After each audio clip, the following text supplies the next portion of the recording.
रांची से एक ऐसी खबर जिसने सिर्फ झारखंड नहीं बल्कि भारत से लेकर अमेरिका तक हड़कंप मचा दिया है। 900 करोड़ का संदिग्ध लेन देन, विदेशी शेल कंपनियों का जाल, हवाला नेटवर्क का शक और इस पूरे खेल के केंद्र में है एक ही नाम, नरेश केजरीवाल।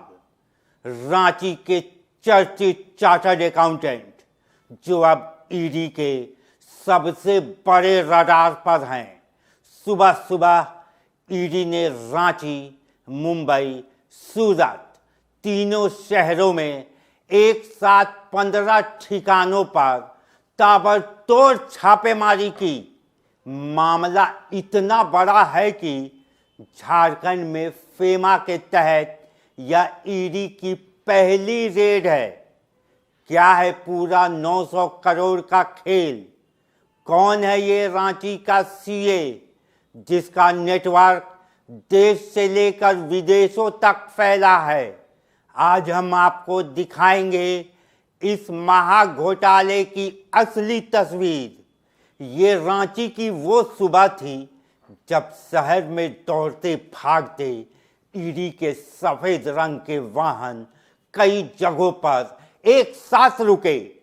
टारगेट में थे रांची के बड़े chartered accountant Naresh Kejriwal. ED ने उनके घर, दफ्तर, चर्च कॉम्प्लेक्स के ऑफिस और मुंबई, सूरत में मौजूद कारोबारी ठिकानों पर एक साथ 15 रेड मारी।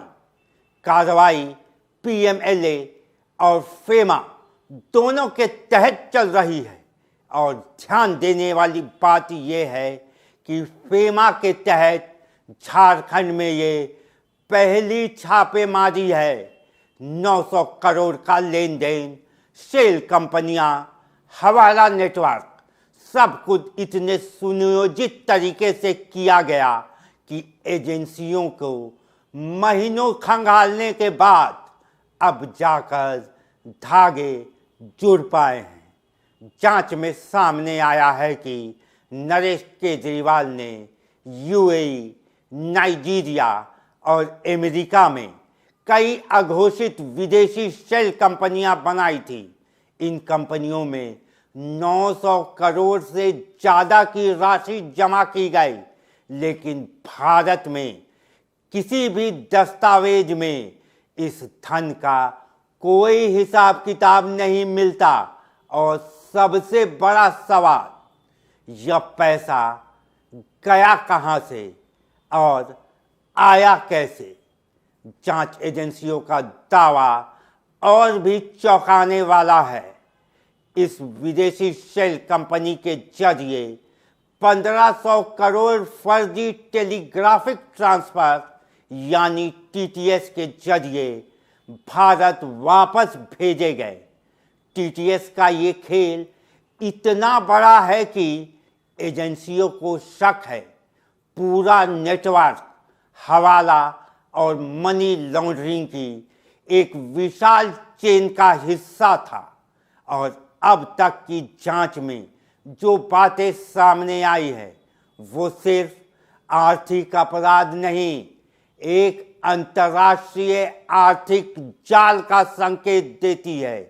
ईडी की कार्रवाई इनकम टैक्स विभाग द्वारा की गई छापेमारी से मिले सबूतों के आधार पर शुरू हुई।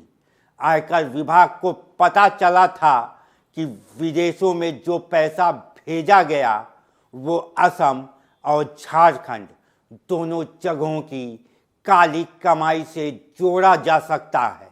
और अब फेमा के तहत ED digital device, bank record, दस्तावेज, विदेशी लेन देन को खंगाल रही है।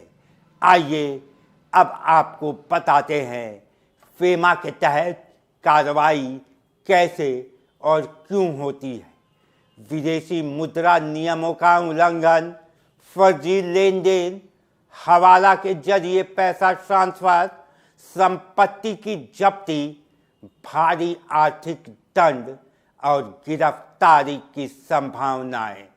इन्हीं के तहत फेमा की कार्रवाई की जाती है और दंड भी दी जाती है। सूत्र बताते हैं कि ये कोई साधारण केस नहीं है। यह पूरा नेटवर्क झारखंड से लेकर विदेशों तक फैला हुआ है। सैकड़ों करोड़ के लेन देन, पैसे की अवैध लेयरिंग और शेल कंपनियों का छुपा हुआ साम्राज्य। इस मकर जाल को समझने में ईडी को भी पसीने छूट गए।